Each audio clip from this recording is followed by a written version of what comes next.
Hello दोस्तों, स्वागत है आप सभी का एक बार फिर से। दोस्तों आज मैं आपके लिए लेकर आऊँ जीव विज्ञान के बहुत ही ज़्यादा इंपॉर्टेंट सवाल जो आपकी सभी प्रतियोगिता परीक्षाएं स्पेशल रेलवे के लिए काफ़ी ज़्यादा इंपॉर्टेंट होने वाले हैं। तो गाइज, इससे पहली क्लास में मैं आपको 39 सवाल करवा चुका था। आज हम शुरू करेंगे सवाल नंबर 40 से। और आज हम नया चैप्टर शुरू कर रहे हैं जिसका नाम है कोशिका। और कोशिका में भी हम शुरू करेंगे जंतु कोशिका को। तो गाइज, आपको करना क्या है, आपको जिस भी सवाल का जवाब आता है साथ साथ कमेंट करते चलना है। तो चलिए आज की क्लास शुरू करते हैं। तो आज का हमारा सवाल नंबर 40 कह रहा है, निम्नलिखित में से कौन सी कोशिका घटक अधिकांश प्रकेंद्रियों में मौजूद नहीं होता है। तो आपको बताना है ऐसा कौन सी कोशिका घटक है जो प्रकेंद्रियों में मौजूद नहीं होता है। तो आपसे भी पता होगा दोस्तों वो कौन सा होता है, वो होता है केंद्रक झिल्ली। क्या? केंद्रक झिल्ली। तो इसका आंसर हो जाएगा आपका कौन सा दोस्तों? Option number B. और आप देख भी पा रहे होंगे ये सवाल आरआरबी ग्रुप डी 2022 में पूछा जा चुका है। तो चलिए सवाल नंबर 41 देखते हैं। आपका सवाल नंबर 41 कह रहा है, मानव कोशिकाओं में ग्लूकोज के विघटन द्वारा ऊर्जा का निर्माण होता है। ग्लूकोज के विघटन के लिए इनमें से किसकी आवश्यकताएं होती है। तो आपको बताना जो ग्लूकोज का विघटन होता है उसके लिए कौन सी चीज़ की हमें आवश्यकता होती है। तो आपसे भी पता होगा दोस्तों किसकी आवश्यकता होती है, वो होता है ऑक्सीजन की। किसकी? ऑक्सीजन की। तो इसका आंसर हो जाएगा आपका कौन सा? Option number A. और यहाँ पर देख भी पा रहे होंगे आरआरबी ग्रुप डी 2022 में पूछा जा चुका है। तो चलिए सवाल नंबर 42 देखते हैं। आपका सवाल नंबर 42 कह रहा है, अधिकांश कोशिकाएं प्रक्रियाओं के लिए ऊर्जा मुद्रा क्या होती है। किसकी बात करें? प्रक्रियाओं के लिए ऊर्जा की मुद्रा क्या होती है। किसकी बात करें? कोशिकाओं की। और आपसे भी पता होगा कोशिका की मुद्रा को हम क्या कहते हैं? एटीपी कहते हैं। क्या दोस्तों? एटीपी कहते हैं। तो इसका आंसर हो जाएगा आपका कौन सा? Option number B. तो चलिए सवाल नंबर 43 देखते हैं। आपका सवाल नंबर 43 कह रहा है, किस कोशिकाओं को कोशिका की आत्महत्या की थैली के रूप में जाना जाता है। सवाल बहुत ही ज़्यादा इंपॉर्टेंट है और आपसे भी पता होगा कोशिका की आत्महत्या की थैली हम किसे कहते हैं। वो होता है दोस्तों किसे? लाइसोसोम को। किसे दोस्तों? लाइसोसोम को। तो इसका आंसर हो जाएगा आपको कौन सा? Option number D. और आप देख भी पा रहे होंगे आरआरबी ग्रुप डी में पूछा जा चुका है। तो चलिए सवाल नंबर 44 देखते हैं। आपका सवाल नंबर 44 कह रहा है, कोशिकाओं में 6 कार्बन वाले अणु ग्लूकोज के 3 कार्बन वाले अणु पाइरूवेट के विखंडन में प्रक्रिया कहाँ पर होती है। तो आपको बताना इनकी प्रक्रिया जो होती है विखंडन की वो कहाँ पर होती है। तो दोस्तों आपसे भी पता हो वो प्रक्रिया कहाँ पर होती है? कोशिका द्रव में होती है। कहाँ पर दोस्तों? कोशिका द्रव में। तो इसका आंसर हो जाएगा आपको कौन सा? Option number A. और यहाँ पर देखें आरआरबी ग्रुप डी 2022 में पूछा जा चुका है। तो चलिए सवाल नंबर 45 देखते हैं। आपका सवाल नंबर 45 कह रहा है, प्रोकैरियोटिक राइबोसोम की उप इकाई संरचना क्या होती है। तो आपको बताना इसकी जो उप संरचना होती है उसे हम क्या कहते हैं। तो आपसे भी पता हो दोस्तों वो कौन सी होती है? 50S से 30S होती है। क्या दोस्तों? 50S से 30S होती है। तो इसका आंसर हो जाएगा आपका दोस्तों कौन सा? Option number C. और यहाँ पर देखिए आरआरबी ग्रुप डी में पूछा जा चुका है।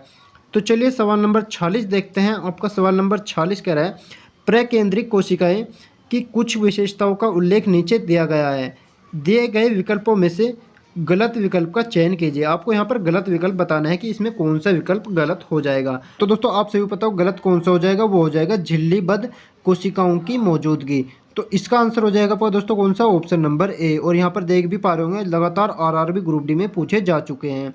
तो चलिए सवाल नंबर 47 देखते हैं। आपका सवाल नंबर 47 कह रहा है, जब एटीपी में टर्मिनल फॉस्फेट लिंकेज को जल के उपयोग द्वारा जोड़ा जाता है तो कितनी ऊर्जा मुक्त होती है। तो आपको बताना है इसके अंदर जो ऊर्जा मुक्त होती है वो कितनी होती है। तो आपसे भी पता होगा दोस्तों कितनी ऊर्जा मुक्त होती है, वो होते 30.5 के मोल।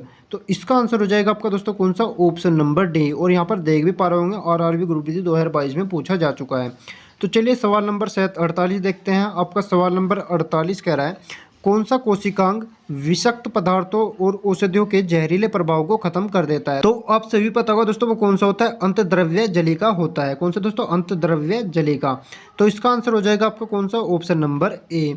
तो चलिए सवाल नंबर 49 देखते हैं। आपका सवाल नंबर 49 कह रहा है, निम्न में से किस प्राणी ऊतक में चपटी कोशिकाएं होती हैं। तो आपको बताना किसकी कोशिकाएं जो होती है वो चपटी होती है। तो आप सभी पता हो दोस्तों किसकी होती है? सल की उपकला की होती है। तो इसका आंसर हो जाएगा आपका कौन सा? Option number C. तो चलिए सवाल नंबर 50 देखते हैं। आपका सवाल नंबर 50 कह रहा है, निम्न में से कौन सा कथन गलत है। तो आपको इनमें से कथन जो है वो गलत बताना है, कौन सा कथन गलत हो जाएगा। तो आपसे भी पता होगा दोस्तों कौन सा कथन गलत हो जाएगा? माइटोकॉन्ड्रिया में ऑक्सीजन की सहायता से एसिटिक अम्ल का विघटन होता है। तो इसमें कौन सा कथन हो जाएगा गलत? ऑप्शन नंबर डी इसका कथन गलत हो जाएगा। तो चलिए सवाल नंबर 51 देखते हैं। आपका सवाल नंबर 51 कह रहा है, केशरुकियों की यकृत कोशिकाओं में SER द्वारा कौन सा महत्वपूर्ण कार्य किया जाता है? तो आपसे पता हो दोस्तों वो कौन सा होता है महत्वपूर्ण कार्य? वो होता है औषधि और विषों का निराविष्करण। तो इसका आंसर हो जाएगा आपका कौन सा दोस्तों? Option number A.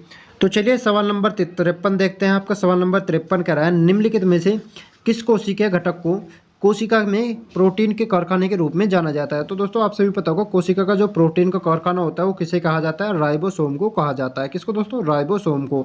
तो इसका आंसर हो जाएगा आपको कौन सा? Option number A. और आप देख भी पा रहे होगे आरआरबी ग्रुप डी में पूछा जा चुका है। तो चलिए सवाल नंबर 54 देखते हैं। आपका सवाल नंबर 54 कह रहा है निम्न में से किसे कोशिका का पावर हाउस कहा जाता है? तो आपको बताना जो कोशिका का पावर हाउस होता है वो कौन सा होता है? तो आपसे भी पता है दोस्तों कोशिका का पावर हाउस किसे कहा जाता है? माइटोकॉन्ड्रिया को कहा जाता है। किसे दोस्तों? माइटोकॉन्ड्रिया को। तो इसका आंसर हो जाएगा आपका कौन सा? Option number A. और यहाँ पर देखें आरआरबी एनटीपीसी में पूछा जा चुका है 2022 में। तो चलिए सवाल नंबर 55 देखते हैं। आपका सवाल नंबर 55 कह रहा है यूकेरेटिक कोशिकाओं में निम्न में से किस कोशिकांग को आत्महत्या की तहली कहा जाता है? तो दोस्तों हमने इससे पहले सवाल में पढ़ चुके हैं कि कोशिका की आत्महत्या की तहली किसे कहा जाता है? लाइसोसोम को कहा जाता है। किसे दोस्तों? लाइसोसोम को। तो इसका आंसर हो जाएगा आपको कौन सा दोस्तों? Option number D. तो चलिए गाइज आज की क्लास हम यहीं पर समाप्त करते हैं। आज मैं आपको 55 सवाल करवा चुका हूँ। आप इन 55 सवालों में से कितने सही आए हैं हमें कमेंट करके जरूर बताना है।